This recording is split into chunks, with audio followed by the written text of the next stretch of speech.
Okay, we are now live. This is John DeSentis, and as you can see, I am joined by not David Arnold at the moment. This is actually Tab Murphy, who is a good friend of Mr. Arnold's and has worked with him. We are trying to reach David. We're not really sure what's going on, if he's having a technical issue or what have you. But Tab has been on that for us. I'm pointing in the wrong direction. You're this way, Tab. Tab is actually going to be participating in a discussion about writing a draft of Godzilla 2 later on in the Kaiju Masterclass. But the reason he's here right now is, in addition to being a friend of Mr. Arnold and, just kind of helping fill some time while we wait for him to hopefully join us any minute. We're going to kind of talk about Mr. Arnold's music because he has actually worked with Tab. Tab, why don't you just go ahead and say hi to the audience? And first of all, I just want to apologize because clearly I'm not David. And David, if you're in a pub somewhere and listening to this, get home and get online, pal. We need you. But yes, I worked with David because David scored a movie I directed called Last of the Dogmen in 1994. And I first met David through Dean and Roland, who were directing and producing Stargate. And David was doing the music for Stargate. And the same producer that produced Stargate was going to produce ended up producing Last of the Dogmen. And I even went down to Yuma when they were shooting in the desert in like 120 degrees. And I got to, I befriended both Dean and Roland and a lot of the crew, who actually weirdly I ended up using for my movie.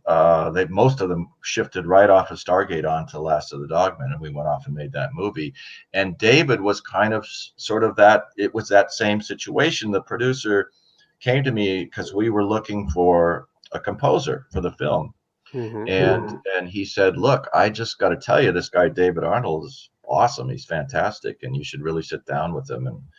And so I asked David through the producer to read the script. He read it. He was very interested. So I remember, having a meeting with him, and he was not only is he a great guy and he's very cool, but usually I don't know. I sort of thought, well, we want a score sort of similar to Dances with Wolves, and we want that kind of orchestral sort of thing. And being a Brit, I thought, David's awesome, but is he going to really, connect to this story, which is, was a very American story, Native Americans, et cetera, but in just sort of sitting there and listening to his ideas, I was totally like, this guy gets it, man. He really was on it with some of his ideas for sequences. And he wanted to do a romantic score because he thought it was a romantic story in the vein of Lost Horizon. And so I just thought I'd really like what I'm hearing. So we didn't even look at other composers. We just said, okay, David's our guy. I mean, he was, it's amazing how I think, and just to bring anybody up to speed that's watching, we're hoping Mr. Arnold's going to jump in here at some point. We're hoping he's okay. We're not really quite sure what happened this morning, but we are continuing to try to get a hold of him. And once again want to just say that we're talking with Tab Murphy, who is a friend of his and has worked with Mr. Arnold. So, but what I was saying, which was amazing, was like to kind of talk about, like you said, this was like 1994 when you worked with him, and this was after Stargate. To really Stargate, before Godzilla. Godzilla. Well, and I thinking about one of the things I really wanted to talk about with Mr. Arnold was look at 96 through 98. As far as after Stargate, Independence Day comes out. It's a juggernaut. It's a massive blockbuster. And then obviously Dean and Roland start working on Godzilla, but in the year in between, David gets Bond. He scores Tomorrow Never Dies. And so supposedly, and I wanted to ask him if it was true or not, about the time he got Stargate, he was kind of working as a clerk in a record store. I don't know if that's true, but it may be. So I'm just thinking of that trajectory of how life can change like so quickly, just in a couple of years. Well, you're absolutely right. And, in hindsight, in terms of me personally getting him on board to score Last of the Dogmen, which, was not a big success box office wise, but, to this day, one of the best things about the film is David's score, in my opinion. And and if you're a David Arnold fan and you know his work, you may not even have seen the film, but you'd certainly probably know some of his work from that movie, because it's just some of the most beautiful music, and I was really proud to have him do it. But you're right, I caught him right in that sort of maelstrom of like big movie after big movie after big movie. And and it was great. I mean, David he deserved every bit of success he got. And, I think he was a terrific composer. And for me, he was a terrific composer to work with, because he was very, he kept me sort of in the loop on the process. A lot of composers just kind of go off and come back and say, here's your score kind of thing, but David was terrific about sort of, I'll never forget, we sort of shot the movie, and David came to LA and he holed up in a hotel in Santa Monica. And I wonder if that was the same hotel, because it had been written kind of, I was using as a basis of my research today, Dan Goldwasser's really good liner notes from the La La Land Records full deluxe score release of Godzilla. And he had written that, he for Stargate, he stayed in a hotel in Santa Monica, and then Independence Day, and then he did the same thing for Last of the Dogmen. He came, and I don't know if that just became a place where he did 3 successive movies or not. Yeah. But I know he was in that hotel room down in Santa Monica. He was working on my score. I think. Do we have David? Look who's here. Okay, then I can jump off. Oh my God! No, hold on a second. Let's add him, ladies and gentlemen.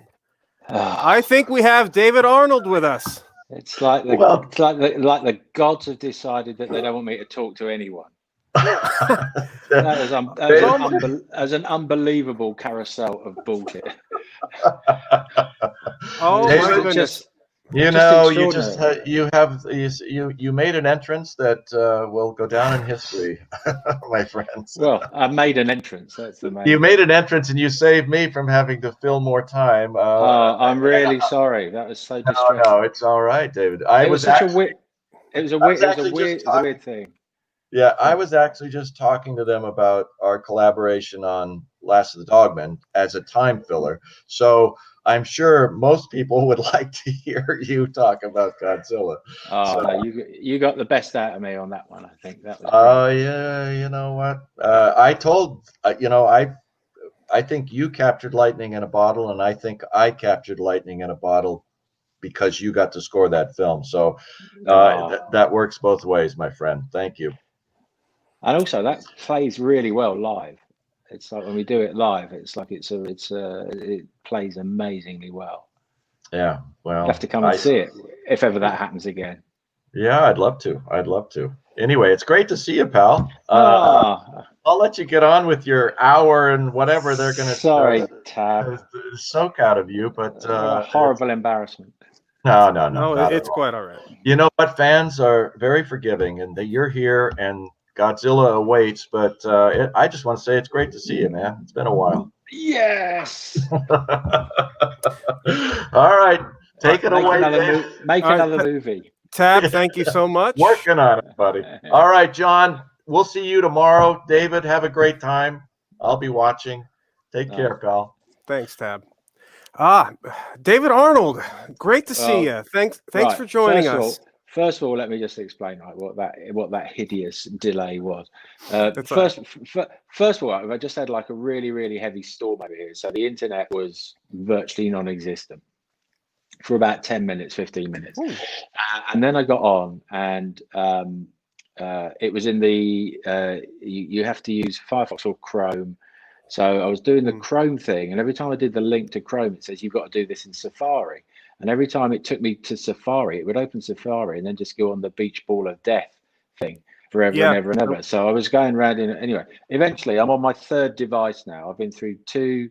The main computer didn't do it. The iPod, the new iPad Pro, wouldn't do it. So now I'm just on my phone. So I'm sorry if it's a bit. It's a bit low rent, but we will. There's nothing low rent about having you on here, sir. We're so happy to be talking to you, and and it's very nice to meet you virtually. I've been a big fan of your work for a long time, and really excited to just kind of talk about what was going on in your life in the mid 1990s when you were scoring some of the biggest blockbusters that we've seen in our lifetime. So I wanted to ask you, is it true? I read that at the time when you kind of met Devlin and Emmerich and you got Stargate, that you were working as a clerk in a record store. Is that true? No, I was doing pretty much, if you named any other job in the universe apart from that, I would have been doing that. But that was the only one that I didn't do, which I would have loved to have done, but I didn't. I was applying to get a job in a video store where, in the olden days when you used to go and rent videos, and because I used to go down there all the time and rent videos. And so I just finished this film, The Young Americans, and it was a low budget British film, and it had it was a reasonably I suppose a small release, I suppose you'd say. And I'm not even sure if it got a cinematic release in America, but it was very low radar kind of movie, and I wasn't expecting to really any money. And up to that, the first actually got doing music, and it came out. The record from it did well, but these things take a lot of time for any money to come through. So I actually didn't have any money at all.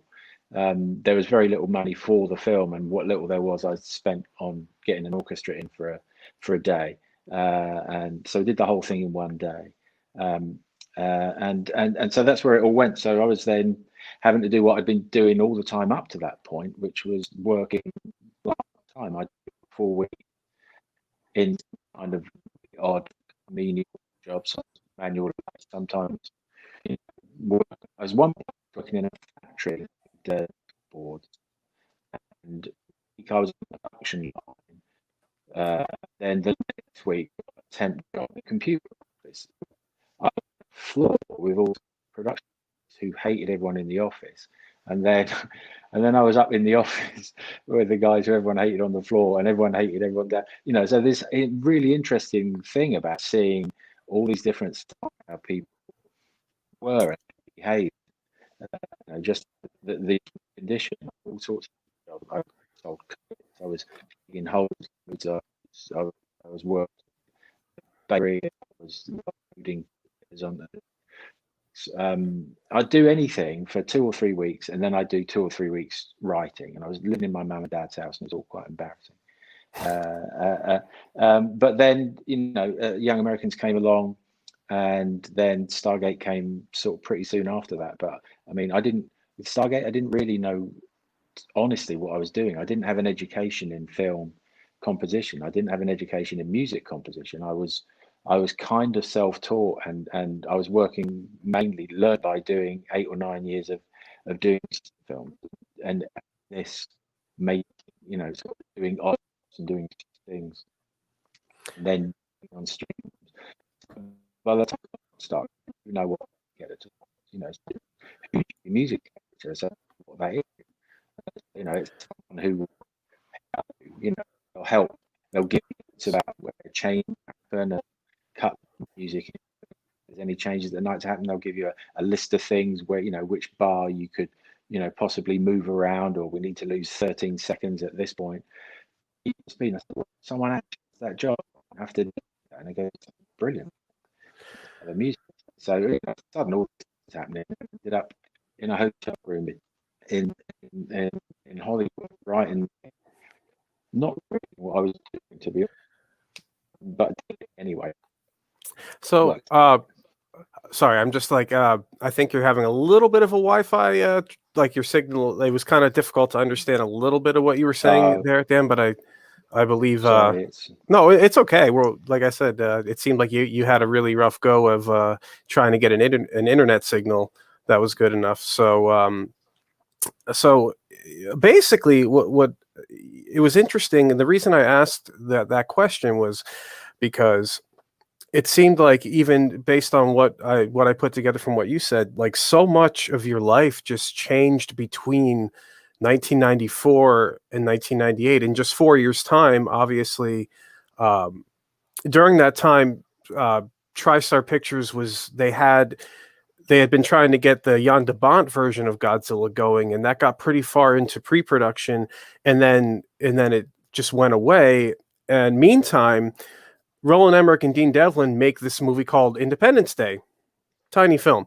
You know, it wasn't, obviously I'm being sarcastic, but it's like this juggernaut of a film that comes out in 1996. And, you wrote a score that I think not a 4th of July goes by when somebody doesn't share the president's speech music, either music alone or the Bill Pullman sort of moment in the film. But like, what was that like when Independence Day comes out and just the rocket is kind of strapped to pretty much everybody on that team?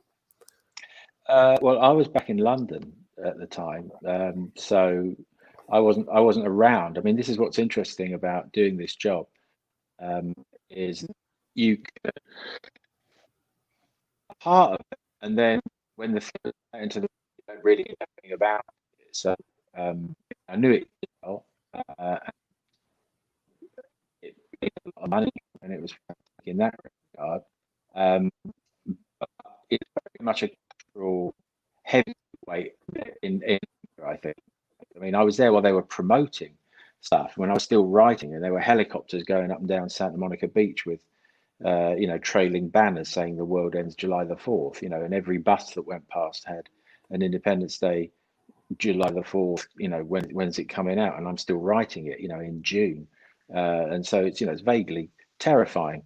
But once we got through it and we did it all, and there was such a lot of music and it felt like it went well, I knew that the film was entertaining and good fun, and I thought people would like it.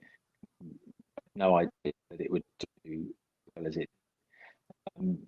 That's the other thing about being a composer. You're not really in the front of the success of the film, the way that you have to put your own about it.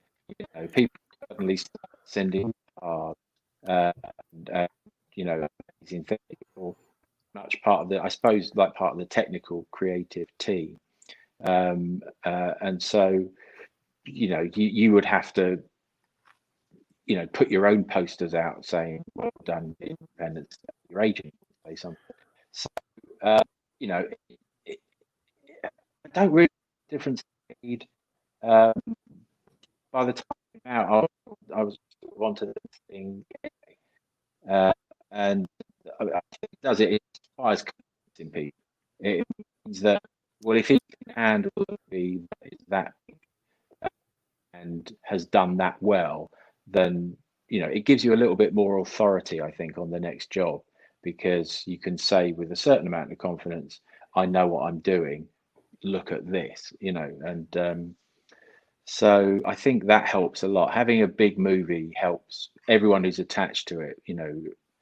I mean, ironically, it probably helped someone even if they weren't very good, just because they're attached to something that was really successful. But had a lot really good on that. No, sorry, go ahead.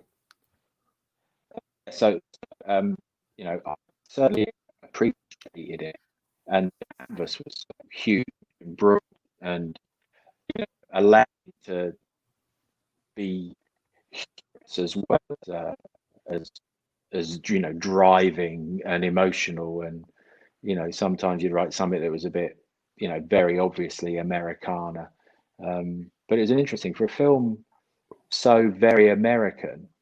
It was written and directed by a German, and Dean, who is part Filipino, and scored by a Brit.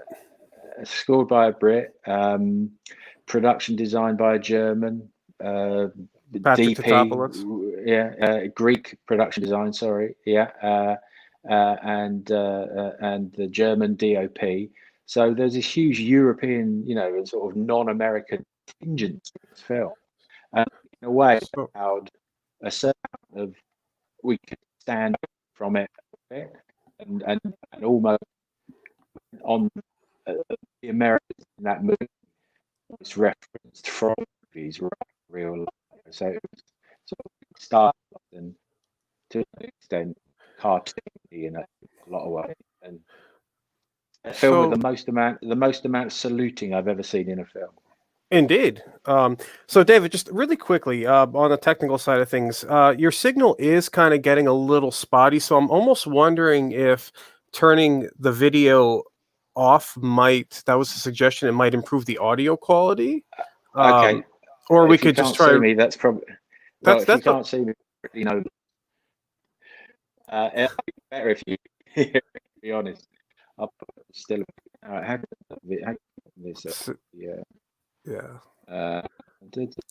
you on Wi-Fi currently, or is it just cell data?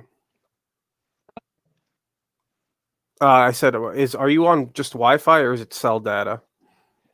It's Wi-Fi, but we're in. I live like in the country a bit, and it's not the greatest. All right. Well, we might be able to kind of improve the bandwidth if we just have the audio. So, do I still have you? Well, maybe David will have to sign back in. We'll just give him a moment. But really happy he's here, and just gonna see if we can fix the audio issue, because the audio is what we're after. And speaking of Independence Day, to quote Jeff Goldblum from Jurassic Park, here I am sitting by myself and talking to myself. That's chaos.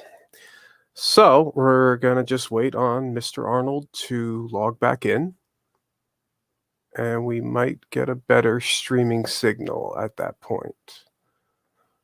And it looks like David's back.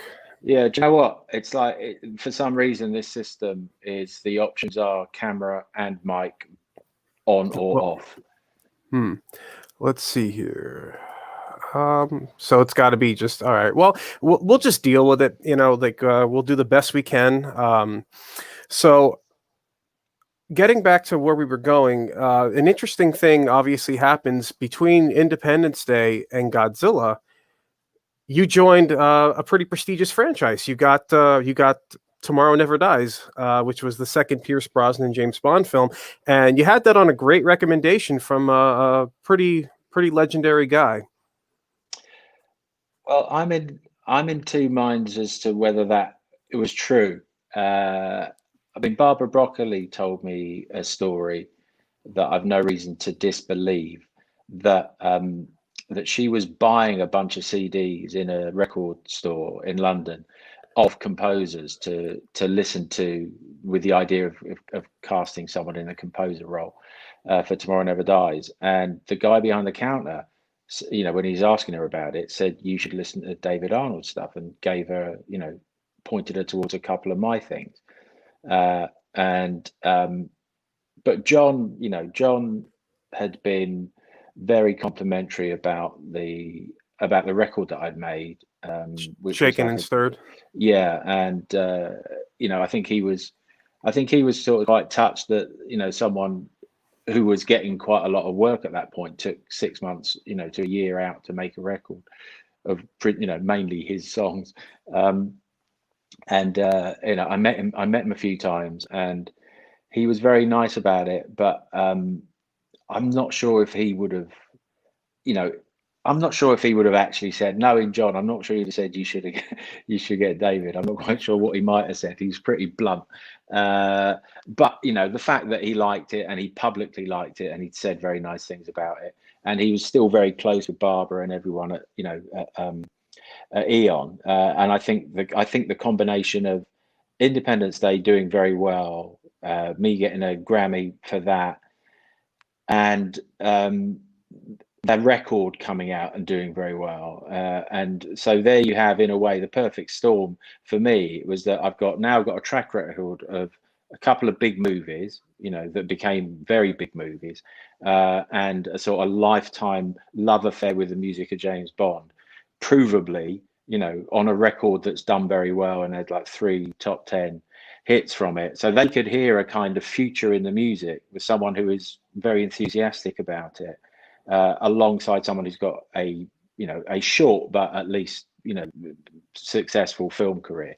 And so I suppose the leap wasn't that great for them in that regard. And in fact, they were using a couple of the tracks, the instrumental tracks from Shaken and Stirred in the temp for Tomorrow Never Dies before they'd asked me. So I think they knew that there were bits and pieces that were working.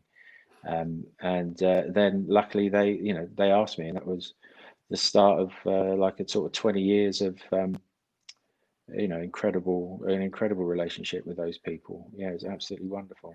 It was great, because I think my personal favorite of your Bond scores was definitely Casino Royale. That was just such a great kind of restart to the Bond franchise. And I always thought it was interesting because at the point that you got Tomorrow Never Dies, John Barry hadn't really retired from scoring films. It was interesting that that he had sort of exited the franchise, but still had a relationship with Barbara Broccoli and Eon Productions.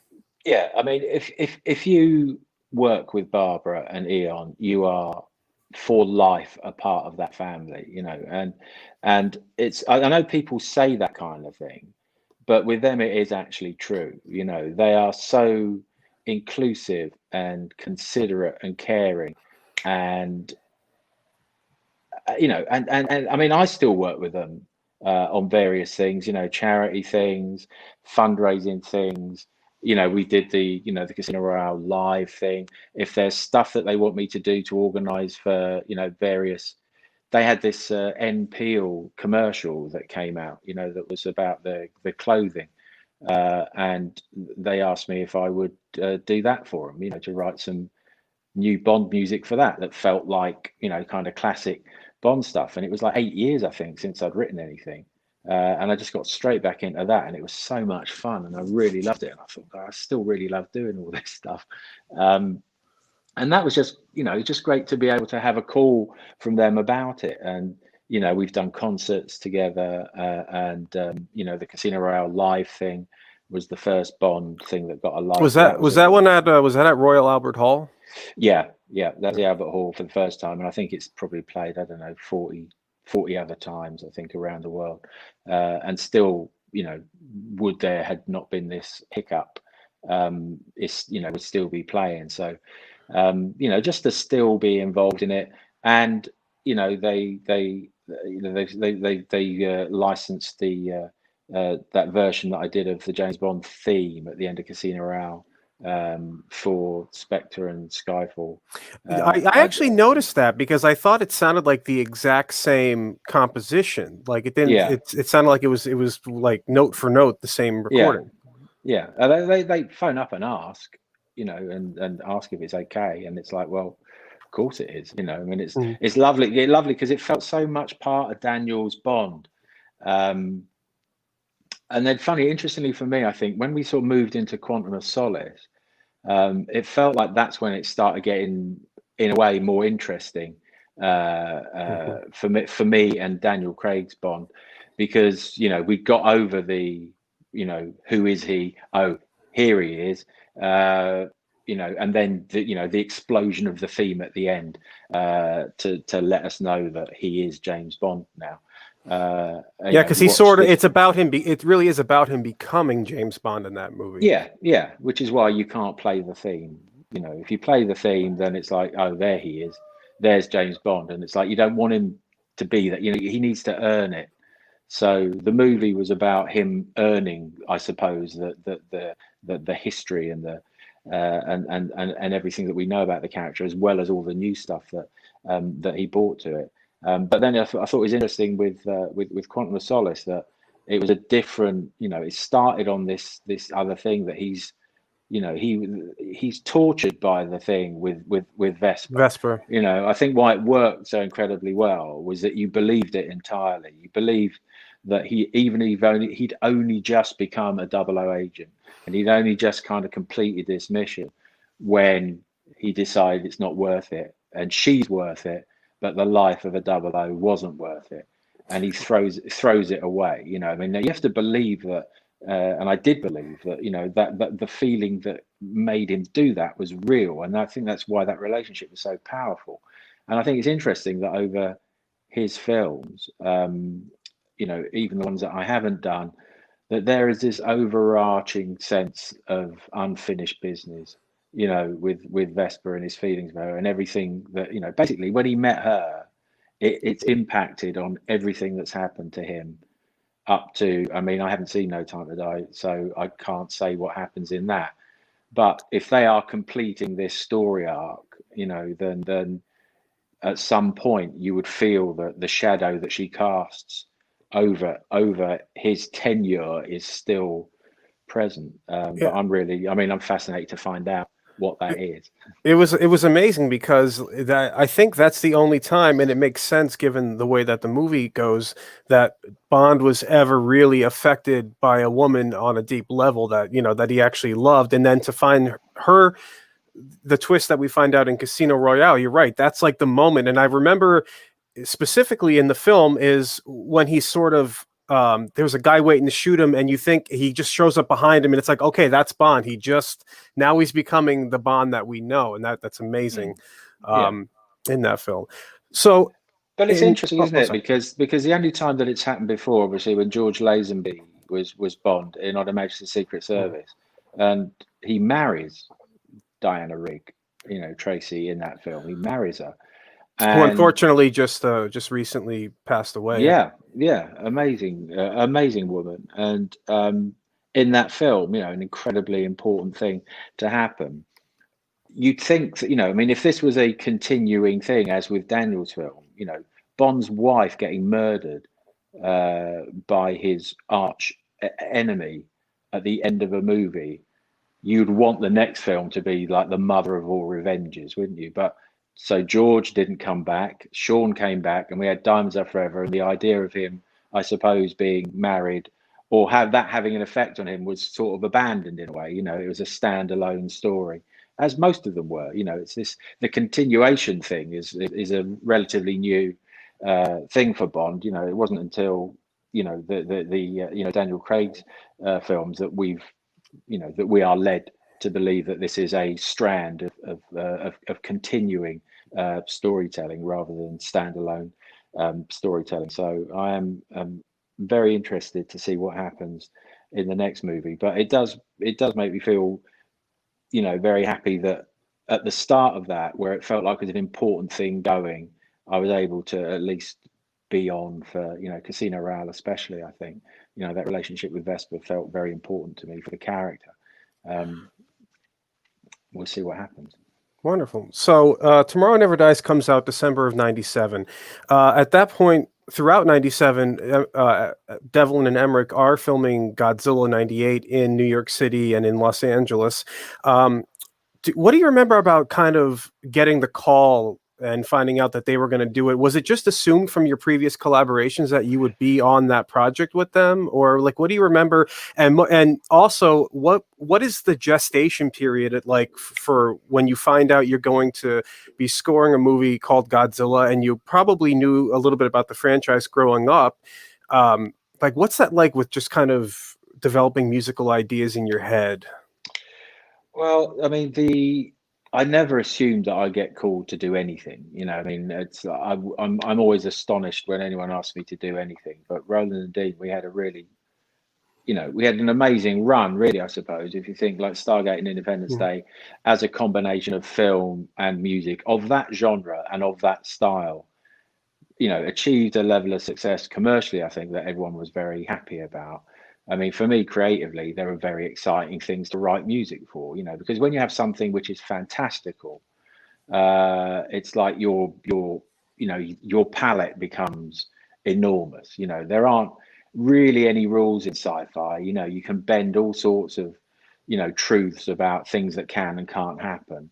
And your responsibility to that it's a different sort of responsibility than if you were making 12 Years a Slave, for instance. You're still writing truthfully for your screen, but it's a film about aliens, right? So we know where we are. It's a different sort of responsibility, but I still take it really seriously. But it's almost about like, how much fun can we have with this? How can we make this even more potent and powerful? And I suppose you do that with every film, really, don't you? You try and exaggerate and help support the storytelling that's happening. But these things are fantastic and fantastical. So it means that, all your big ideas are kind of going to work, because this is a huge movie with big shoulders, and it can shoulder anything. So, and also they were kind of ensemble pieces. There were, a group of people featured in Stargate as our protagonists and antagonists. There was a group of people in Independence Day that features our protagonists and antagonists. So, like big clumps of a sort of character story. But Godzilla was only ever going to be about one thing, and it's interesting with Stargate, the theme for Stargate was a theme for the movie. It wasn't for Kurt Russell, it wasn't for James Spader, it wasn't for, Ra had a theme, obviously. People had themes, but the main central theme was the world of Stargate. Independence Day, there were so many people, arguably you could say that there are bits that are the president, the speech that the president makes, the music that's under that is arguably the presidency, but it's not really. It's actually it belongs to the movie. So that whole huge, arc. It's like an overarching theme kind of a deal. Yeah. It's the whole film. And when you've got so many different things happening, it feels like you need to have something solid, which all these things can play out underneath. And in between that, you play the different stories, so the president and his wife, when she dies, spoilers, and he's a pilot, so that's going to influence how we write his music, and the aliens have got their own thing. But Godzilla was always going to be about Godzilla.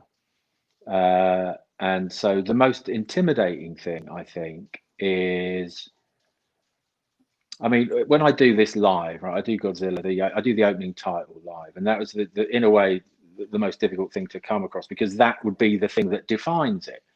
Sure. It's almost the first, I think the first thing that you see. Yeah, and I remember just kind of being blown away by that. And I think I actually tweeted at you once. I asked you if the choir, if you instructed them to just kind of sing like they were burning alive, because it really sounds like they are just, in hell for, it fits with the nuclear explosions going off, but just that choral performance is incredible. Yeah. Well, that, sort of skipping ahead a little bit to that thing, and we can talk about that in a minute, but I'm thinking, like, if I just go back to the idea of that thing, I'd read the script, and again, there's a lot of stuff going on, like, Matthew's character and Jean Reno's character. It was sort of quite cartoony, and there was all these other little bits and pieces that were going on, but it was all about, well, it's Godzilla. And of course, he disappears for a big part of the movie. He's not there for a big part of it. But you're very aware that this is an iconic character. I don't have to write a theme for James Bond, because there already is one of those. I have to write a theme for Stargate and Independence Day, because there wasn't one of those before. But there already are themes for Godzilla. There's the most famous one, obviously. And the Akira Ifukube theme for sure. Exactly, which is, so everyone knows that. But at the same time, this was a new version of Godzilla. Yeah, too, it didn't feel to me like it was particularly connected to the to previous versions. And anyway, so when I do this thing live, I said, like in 1997, there had been like 26 Godzilla movies made, and Sony decided that there needed to be a 27th. And you ask these questions. Well, why do you need to do another one? Because there are tens of them. My son's a massive Godzilla fan and has watched every single one. I don't know how many times. but I'd seen a few, but I wasn't a massive Godzilla nut, but I was very aware that there were people who were and who cared very deeply about it. So I was very careful with it and very aware of, that this was kind of an iconic thing that you didn't want to mess up. I knew that Patrick was doing the design of Godzilla, so I saw a few early sketches of Godzilla, and they had the recording of the voice and the scream and everything, which is also hugely exciting. But it comes down to how do we draw this guy? It's like he, in a way, a bit like Jaws. You don't see much of him for a lot of the film. Obviously, you see a lot of him in the last sort of third, especially. But how do you present the idea of this as being a terrible thing? Because in so many ways, we think of Godzilla as there's an element of a hero about him, an anti-hero of sorts. But, you kind of find yourself rooting for him, even if he's destroying Manhattan, I mean, I kept saying to Dean, I said, like, can't we have a shot of him kind of like using his laser breath to like blow up McDonald's or something, like get him to do some good. Obviously when they're shut, no one in it. So it's like, how do you define him? And that sort of stumped me for a couple of weeks, really. There wasn't much to look at.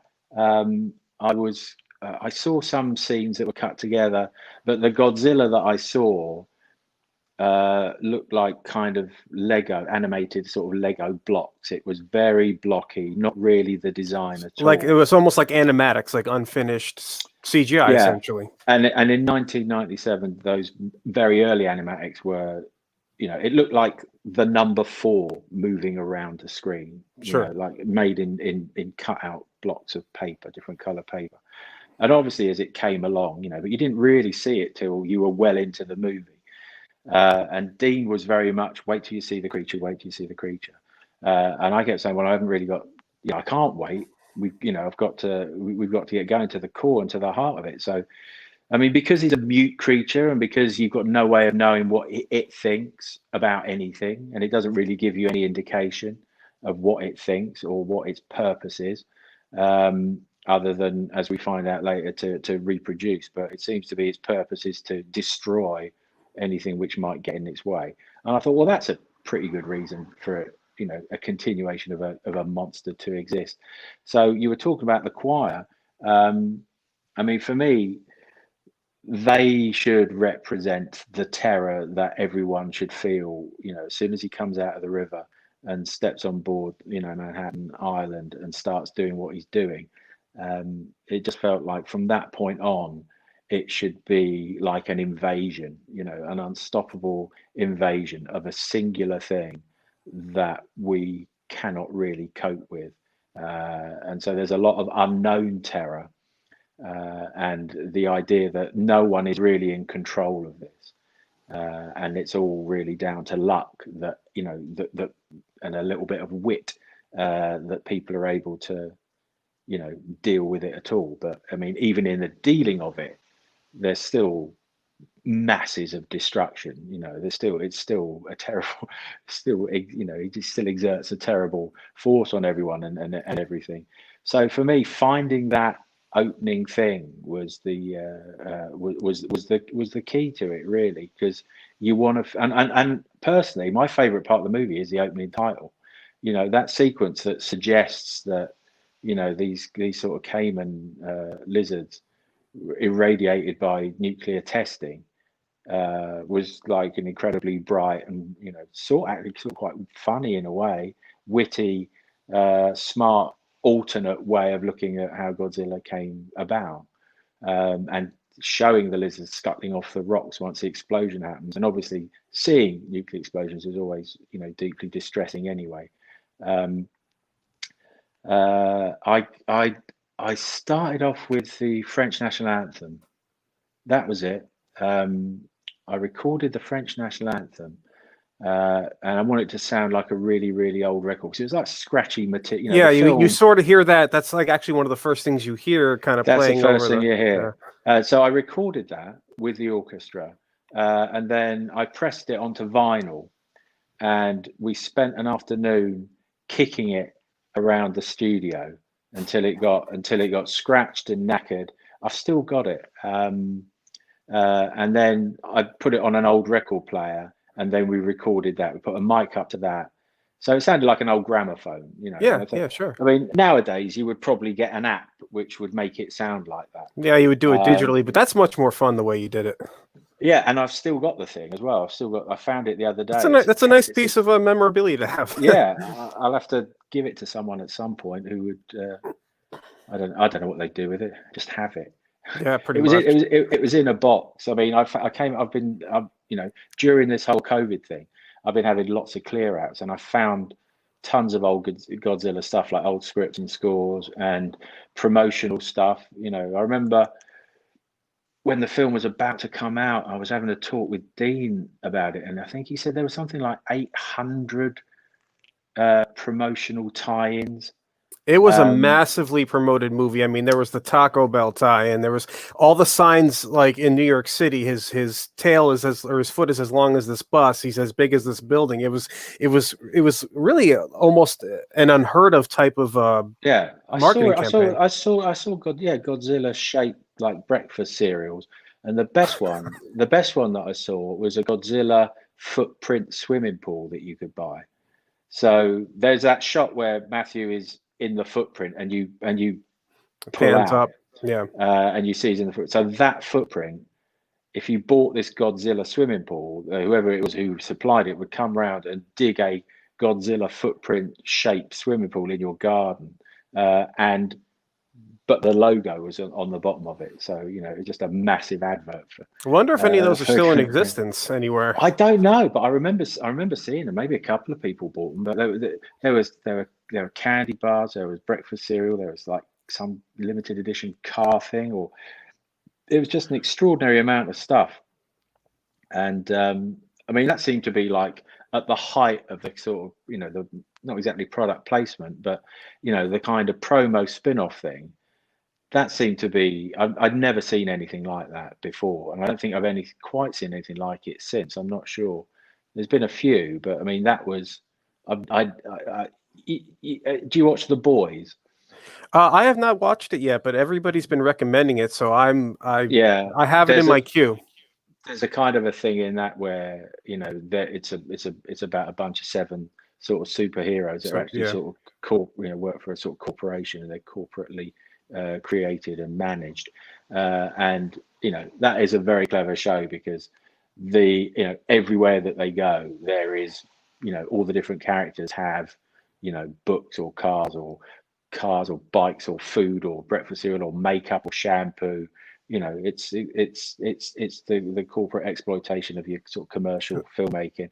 But anyway, there was so much of that in Godzilla. It was absolutely extraordinary. You really couldn't go anywhere without seeing an advertisement for the movie, or just some kind of a product tie-in. It was massive. Yeah, but for me, it was like a classic character. I hadn't been in that kind of wheelhouse before, writing for a monster, but I thought, like, well, it's a movie and it's a story and things are happening, so I have to respond to what's happening. But the main thing is, can I capture the essence of this film in a 3-minute opening sequence? And I think that the opening title probably achieved that more successfully than maybe the rest of the movie did, in a way. You know, I mean, for me, it was like incredibly sort of stylish and exciting, and made me think, like, well, I've got no idea what's coming up, but this looks absolutely brilliant. You know, I love that part of it. There's lots of it I did like as well, but I really like the opening titles. So one of the things I was using for my research in preparation for this was Dan Goldwasser's liner notes from the wonderful La La Land Records expanded CD that came out. I think, was that 2007 at this point? That was a while ago. Yeah, because they put out Independence Day as well. I did get one of the autographed copies of that. Thank you, sir. That was great. So he, in the interview you did there, you sort of kind of talked about there was this idea that we're keeping Godzilla, we want to be scared of him. And then sort of pretty late in the process, they change it to wanting to like more of like the sense of amazement and wonder and like almost Jurassic Park like type of thing. Did you, and you, I think it was kind of mentioned for the scene, I guess the cue's called Guess Who's Coming to Dinner, when he emerges from the ground and starts walking towards Flatiron Square. Yes. Did you write a different version of that was more threatening? Yeah. Okay. Yeah. I for me, it was like, I know Matthew's in awe of him because he has an interest, he's the worm guy. He's the scientist. Yeah, he's a scientist. Of course he's going to be interested in him. Like the scientist in Independence Day, he's fascinated by him as well. He's not terrified of him.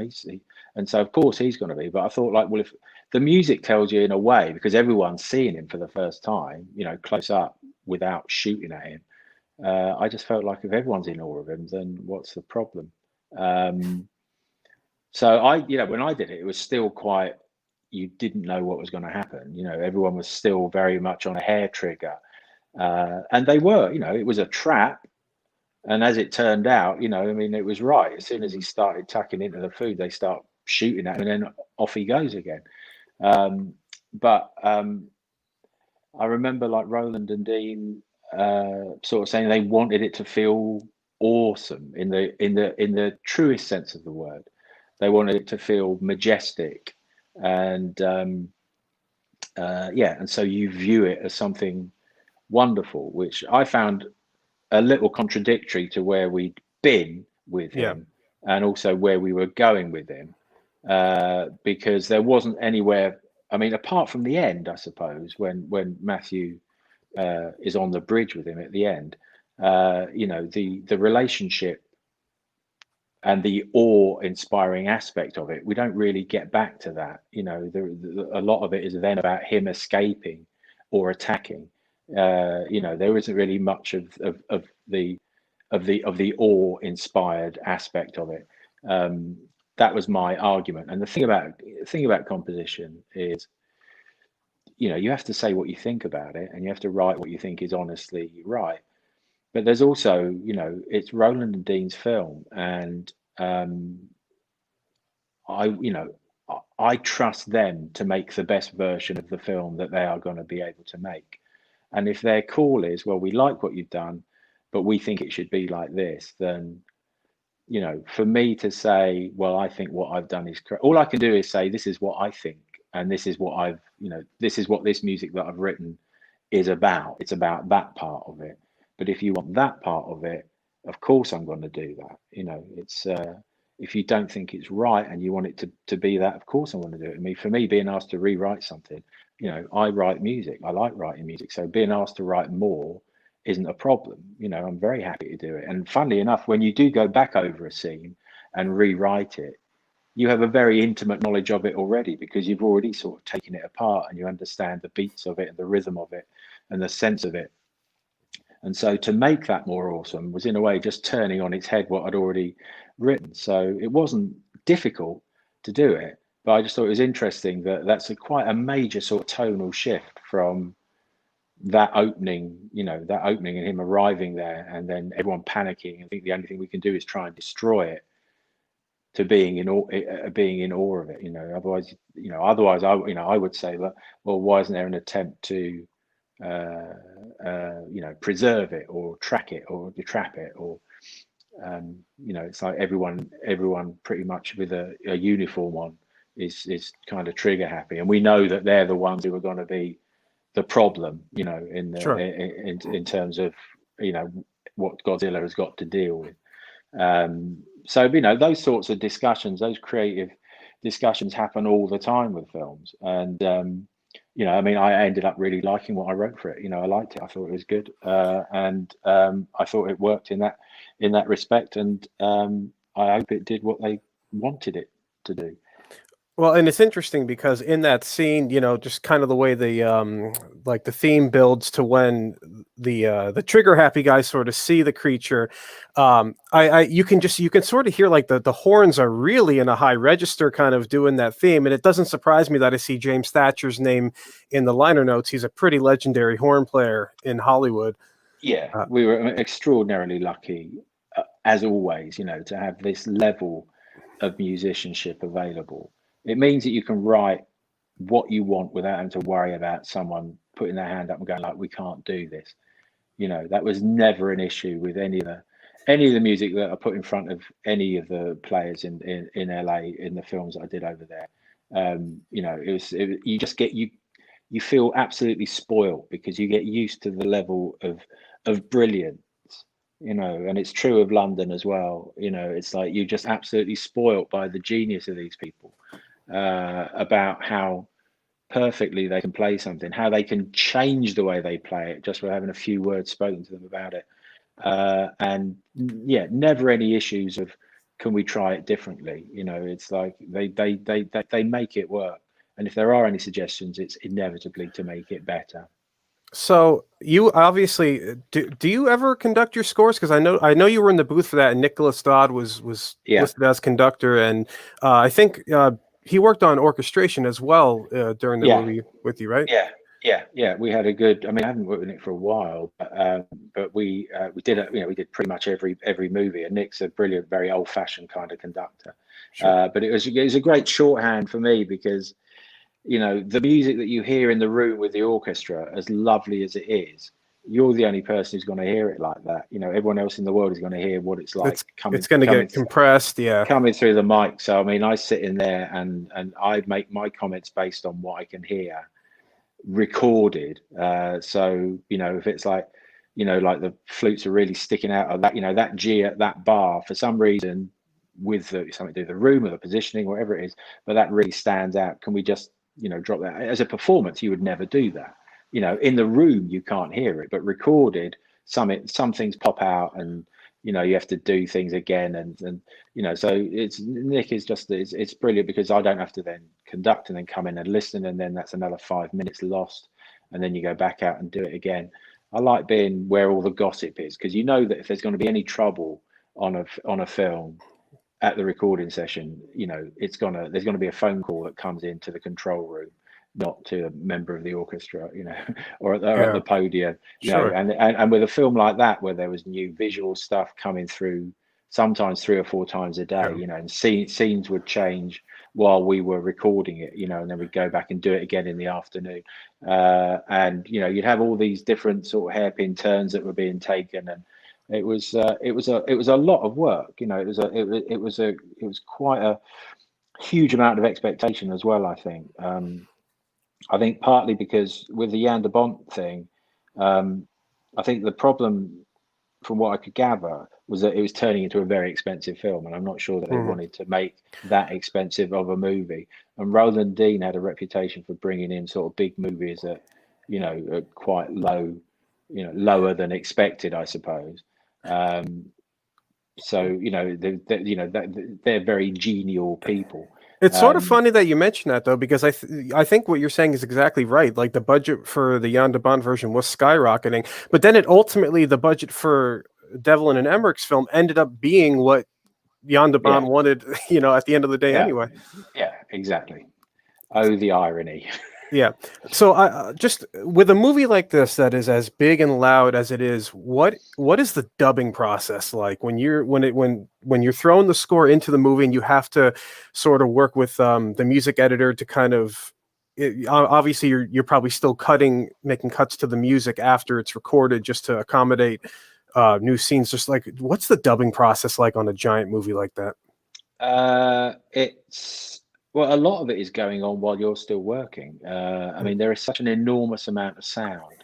And if you go onto the dubbing stage of a big movie like that, you are surrounded by Pro Tools rigs, you know, and there are 8 or 9 or 10 Pro Tools rigs, each one with a different, you know, 96 channels or whatever it is, 100 channels of Foley and ADR and atmospheres and, you know, effects and all these things, and then you've got your one with your music on, you know. So sometimes it's a bit of a war of attrition. You've got to have a music editor who's going to go, you know, to try and protect the integrity of it.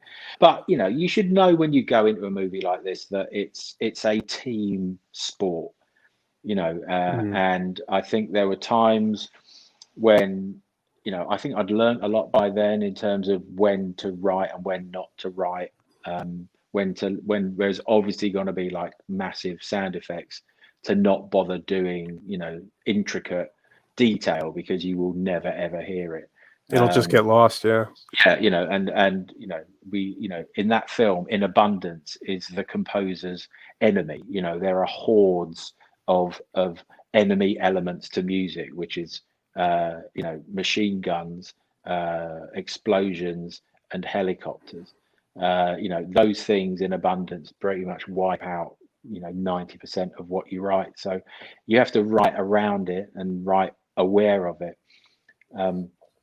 But you know, we'd been through it a few times before, and for me, you know, it's weird because Stargate was my first American film, and then, you know, I did Dogmen with Tab, which was a very different experience, and it was really lovely because that was just lyrical from start to finish. And then, but that from that onto Independence Day, so you know, I got used to what these big movies were like and how they were, and Godzilla had a lot more, I would say, sort of a lot more sort of studio interaction, I think, than the others had.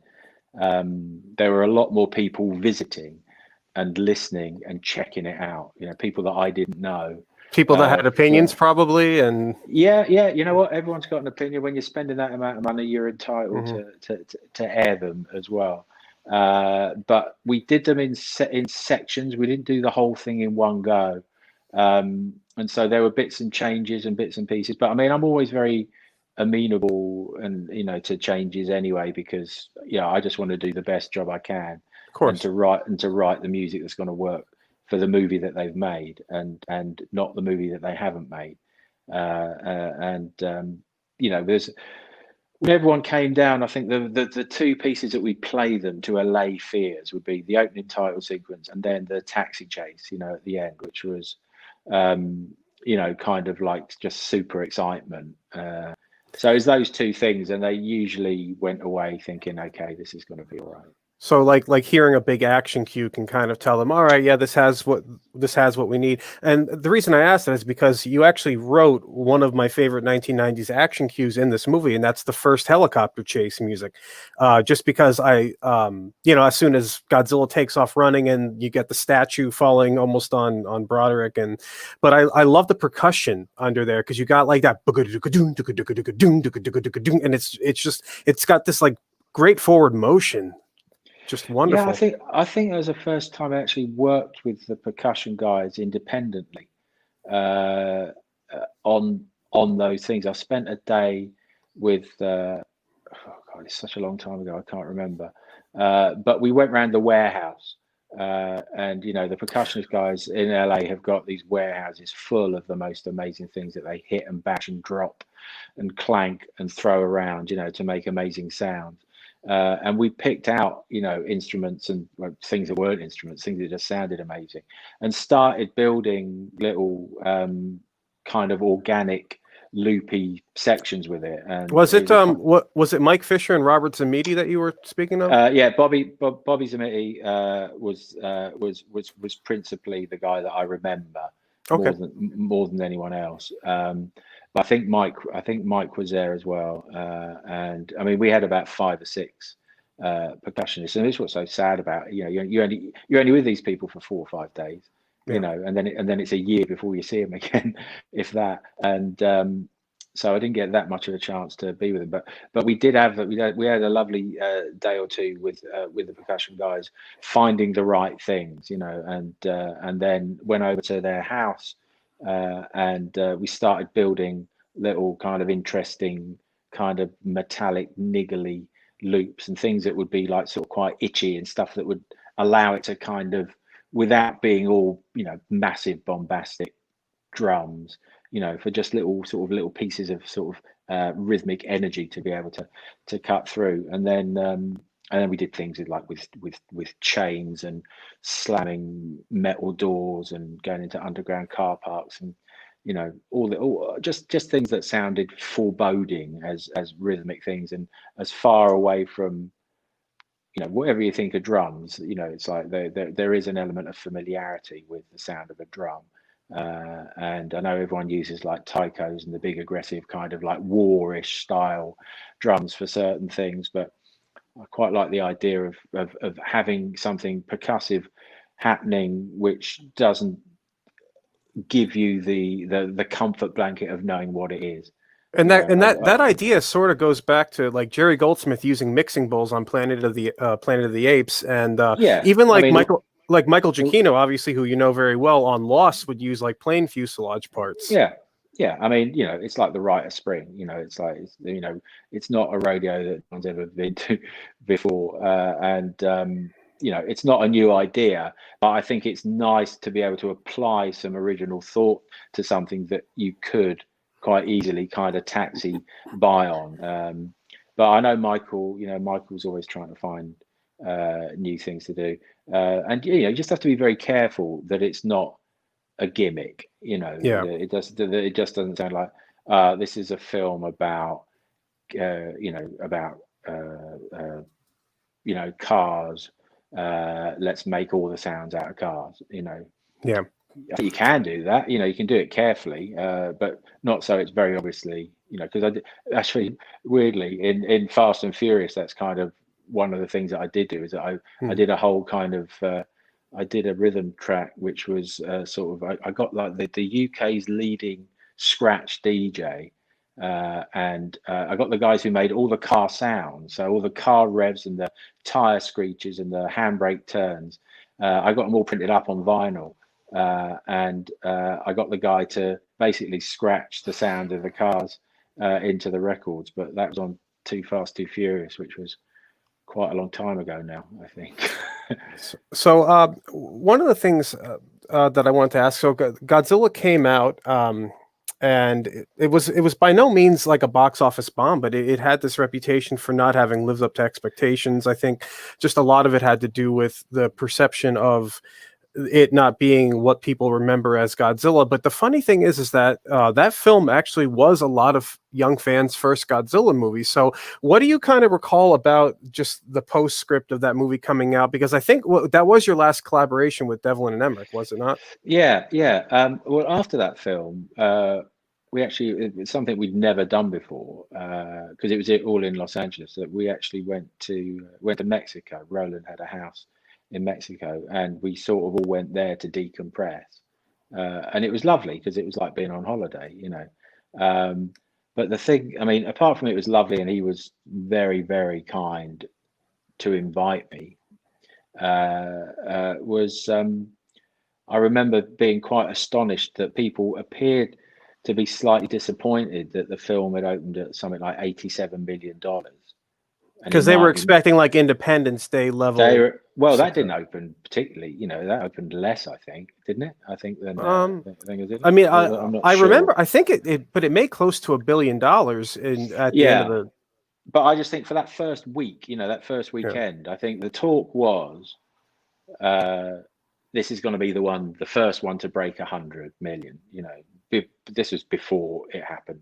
It seems to happen every other week now. It's like if it doesn't happen, then that definitely qualifies as a failure. It seems, right? Yeah, but I remember thinking that most movies of that size opened about 60, 70, and that would be a result. That would be a real result, and everyone would be very happy. And I remember it opening at about 87, and people being disappointed that it wasn't 100. Yeah.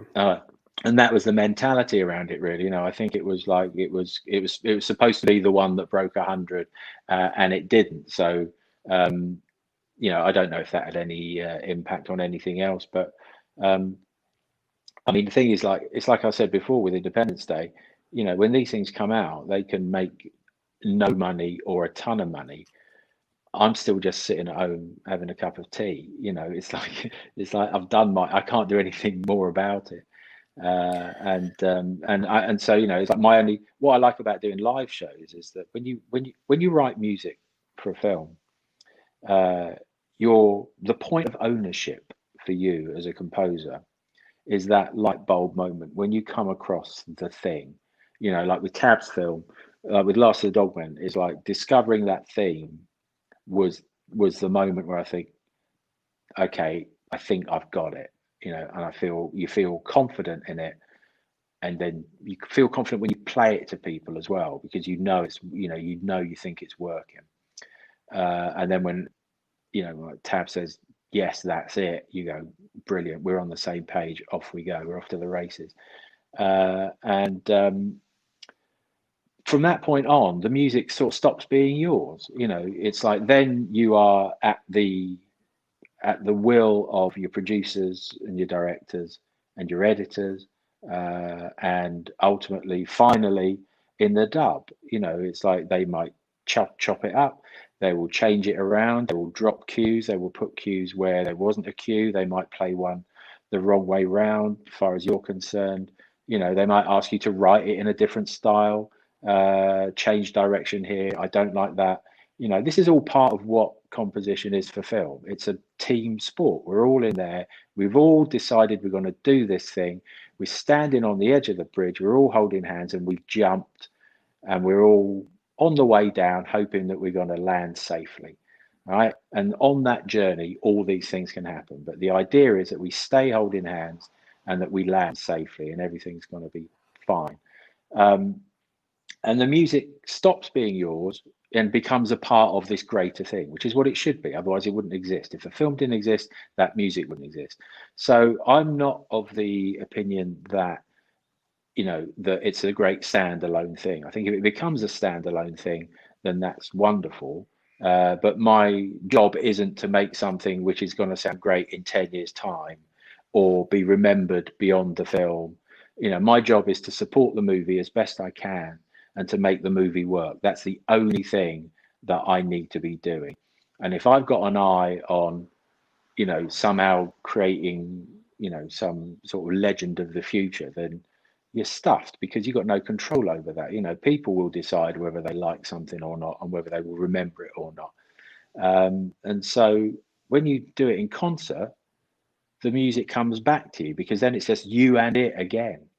There's nothing between the audience and you. It's just the music. And so that's why I like doing, I like performing these things live, because the moment when I come up with the stuff, like when I found the theme of Godzilla, I remember being quite exhilarated by it and working on it and building it up and thinking, like, I really like this, and then from that point on, it goes through everyone else's filter, and you sort of wave goodbye to it as it becomes further and further away and slightly more distant. And then there it is, opening up on all these screens in America, in places I've never heard of, doing very well or reasonably well or terribly well or terribly. And then you do it live, and all of a sudden, like your kids coming back, from college, they just knock on the door and they're there with their dirty washing again, and say, "Oh, come in, welcome back. I've missed you." That's wonderful. So one, and obviously, I suppose we're getting sort of to the end here. One of the things I definitely wanted to ask you about was, it's always been said that, like, to sort of be successful at this, you kind of have to live in LA, but you've lived in the UK pretty much your whole life, right? Like, you never really moved to LA. You just kind of went there to work on these films, and then you would kind of go home. Is that, like, what's the secret to that? Well, I think the secret is the internet. I mean, what was extraordinary? What was extraordinary about it is that when I started doing these things, I would have to ship equipment over in flight cases, and people would send me the film on a VHS tape via Federal Express. And if I wanted to send anyone any music, I would have to mix it onto a DAT machine or onto a CD. And get that couriered over to a studio, and then the internet happened, and all of a sudden you would get a cut of the film as it came out of the editor's machine. Any music that I did could be in Los Angeles in the cut within 5 minutes of me finishing it in London. And so the idea of you having to be there was far less crucial, and it's like Alexander Desplat, lives in Paris and works in Paris. Also, scored a Godzilla movie. Yeah, there are plenty of people who don't do that. And I think it's just the internet has allowed us to stay where we are, you know. And like Don Black, my friend who's the lyricist, always said, like, you know, why would I want to go anyone else? Why would I want to go anywhere else? He goes, I've got my own mug here. So so stay at home. You can get more done in a way. You don't have that thing where you have to be away for a long time, which is a very odd, stressful thing. I mean, like, you know, those big movies, I ended up living in Los Angeles for all of them. You know, with Stargate, it was like 6 months or 7 months, I think. Independence Day was probably 4 months, and Godzilla was like 3.5, 4 months. You know, it's quite a long time to be away from home, to be somewhere else, and effectively doing a job that you could do just as well at home. But, you know, sometimes producers, directors, you know, they like having all the kids in the house. Yeah. You know, they like to know that they can open the door and there you are, and they're checking if you've done your homework. But I mean, I really like, I mean, I like doing it. I like being in Los Angeles, and I like, you know, the studios are great. The service is great. But oddly for me, it felt like the things that I achieved there didn't count. You know, it's because I had no frame of reference. You know, I've got friends who moved to Los Angeles and have done very well, and have got an amazing life for themselves over there. But I always thought, well, I could have done that, but I don't know if it would have felt like it would have meant anything. You know, it felt like it would only mean something if I did it at home, because it's a bit, you know, it's a bit like looking out of a train window. If you're in the desert, you've got no idea how fast you're going. You know, if you're in a city, you've got a really good idea about how fast you're going, because you have context. And for me, you know, it would always feel like temporary, because it wasn't home. You know, it would always be home somewhere else. And so the idea of achieving something and setting something up and building something somewhere that isn't home always felt a bit odd, because I knew I wouldn't be there forever. So I kind of stayed here and made it work for me that way. And, you know, in a way, it's very simple. It's just, you know, I try and do the things that I like with people that I like doing them with. And if you set aside, you know, any sort of financial implications of that, it makes your life much easier. It's much simpler, you know, because the only thing that I have control over is my day, is what I do with my time. And if I can try and spend each day doing something that I like with people that I like, that's a good way to spend a day. You know, that's what I try and do. And I'm not interested in anyone else's idea about what's good for me. You know, you should do this because it's going to be good for your career. I'm thinking, like, you know what? I'd rather make those decisions on my own. And I mean, that's what's great about my agent, is that I met him. I got Stargate without an agent, and I thought, why do I need an agent? You know, if I've got this big movie on my own with no management and no publisher, no agenting, no representation. Why do I need an agent? You know, to give X% for. And then the producer sent me the contract over to look at, which was like that thick, and I thought, I'm going to need an agent. So yeah, you don't want to read through that, right? So I got, you know, it was like I got recommended a guy who's sort of just in a way just starting out. Vasily Vangelos, and I've been with him ever since. And almost one of the first things I ever said to him, I said, you know, the only thing I would say is don't tell me what you think I should or shouldn't be doing, or whether something will be good for me or not good for me, because I'd like to think that I know what those things are. And the only one time that it happened, which has nothing to do with him, was made for a miserable existence, you know, because someone thought that this would be a good career thing. But what is a career other than basically doing more of the same thing? And I'm doing that anyway, you know. It's like, I like doing what I do, and if it's not a film, it'll be theatre. If it's not theatre, it'll be a record. If it's not record, it'll be radio, you know, or a live event or something like the Olympics, or, you know, other bits and pieces that I've got going on. You know, it's much more interesting for me anyway. I haven't done films for a long time, which is weird. Well, David, obviously, just with what you just said about how you choose to spend your day, I really want to thank you for choosing to spend some of your time in your day with us. This has been a fantastic discussion, not only just about Godzilla '98, but just about scoring in general and what's going on. I think all that was important to kind of give fans context of just what this business is like. And I can't thank you enough for persevering through the technical difficulties and just being here with us. This was so enjoyable. I'm really sorry about that, because I really do hate that sort of thing. It's quite all right. We're in a funny old world where things that you don't expect to happen. So sure, but we made it. Indeed, sir. And like I said, I can't thank you enough. It was a pleasure. It definitely was. So that will conclude our panel with David Arnold. And Kaiju Masterclass will continue throughout today and tomorrow. So stay tuned. And thank you all for joining us.